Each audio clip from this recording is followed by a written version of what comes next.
শুভ সকাল বন্ধুরা, নতুন একটা দিন নতুন একটা সকাল আর মানি লাইফস্টাইলে আবার একটা নতুন ভিডিও নিয়ে এসে গেছি। আজকে হচ্ছে রোববার, আর রোববারে তো কাজ বাজে ঝামেলা সবার ঘরেই থাকে, আর আমার ঘরেও ঝামেলা। সকাল সকাল বাজারও চলে এসছে, আর বাজার থেকে কি এসছে সেগুলো তো দেখাচ্ছি। তার আগে টিফিন করে নিই। টিফিনও বাজার থেকেই এসছে, কারণ রোববার হলে তো আমাদের বাইরে থেকেই টিফিন আসে, তাই টিফিনটা এখন করে নেওয়া যাক, তারপরে দেখাচ্ছি বাজার থেকে কি কি এসছে। এই যে সকালের টিফিন বাইরে থেকেই এসছে, কচুরি আর তরকারি, আর এই হচ্ছে গুড়ের রসগোল্লা। এটাই হচ্ছে এখনকার টিফিন, আর টিফিনটা খেয়ে নেওয়া যাক। সবজি চলে এসছে। আজকে বেশি সবজি আসেনি, কারণ পয়লা জানুয়ারির দিন বাজার করেছিল, অনেক রকম সবজি এনেছিল, তাই সবজি অলরেডি ছিল। তাই বললাম বেশি সবজি করতে হবে না, যেগুলো বলেছিল সেগুলো নিয়ে এসছে। এই যে মূলো, কুমড়ো, পান, আর এই যে মোচা, কাটা মোচা এখানে বিক্রি করে কাটিং করে, সেই মোচা নিয়ে এসছে। আর কি নিয়ে এসছে, এই যে পালং শাক, আর যে পুঁই বিটুলি নিয়ে এসছে, আর রাঙা আলু, আর এই শসা, এই যে রাঙা আলু। এটা কি, এটা এই কাঁচা হলুদ মনে হয়, কাঁচা হলুদ।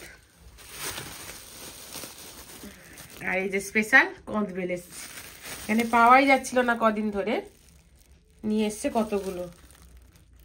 একটা দুটো আনতে বলেছিলাম, নিয়ে এসছে এতগুলো।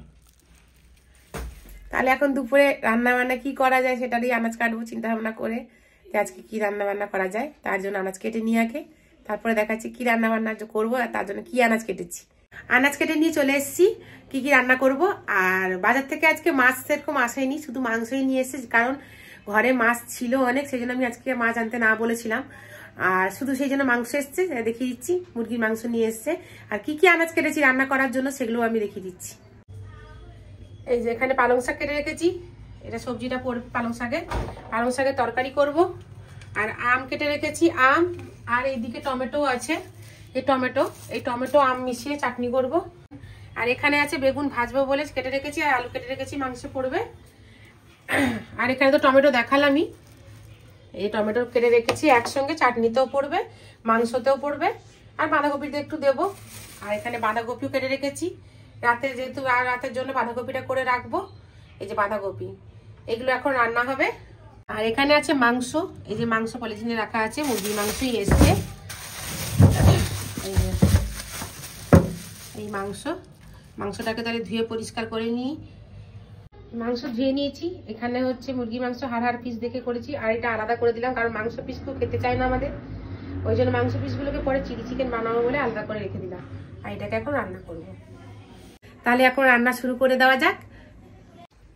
দুপুরবেলা রান্না বান্না কমপ্লিট, রান্না করে নিয়েছি। বেগুন ভাজা, পালং শাক, আর হচ্ছে চাটনি, আর এখানে মাংস আছে, আর বাঁধাকপি ওখানে আছে। আর ইনি খেতে বসে গেছেন, ইনিও খেতে বসে গেছে, ছেলে দিকে খাচ্ছে, সবাই চুপচাপ খেয়ে যাচ্ছে। ও তো মাংস ছাড়া কিছু চেনেই না। খুব ভালো হয়েছে, পালং শাক দারুণ হয়েছে, পালং শাক দারুণ হয়েছে। আর গাইস নতুন 16 প্লাস এ ভিডিও করছে, আইফোন 16 প্লাস, ভিউজ দিতেই হবে এটাতে। হ্যাঁ একদম দিব। কি কষা মাংস পেয়েছিস? দরকার আরো কষা মাংস পেয়েছিস? আরো দরকার আমার। কি দরকার? মাংস। আর মাংস পাবি না, যা দিয়েছি তা দেখাবি। ঠিক আছে, ছেলে মাংস চাইছে, একটু দিয়ে দাও। কত ছেলে বলে কথা, ওকে দিতে হয় না, ও কড়া শুধু কেনে, কড়া থেকে বের করে। তাহলে এখন খাওয়া দাওয়া শুরু করা যাক। এই রান্না বান্না হয়ে গেছে, কমপ্লিট হয়ে গেছে, এখন খাওয়া দাওয়ার পালা। এখন অটোমেটিক 3টে বাজতে যায়, খাওয়া দাওয়া করে শেষ করি এখন।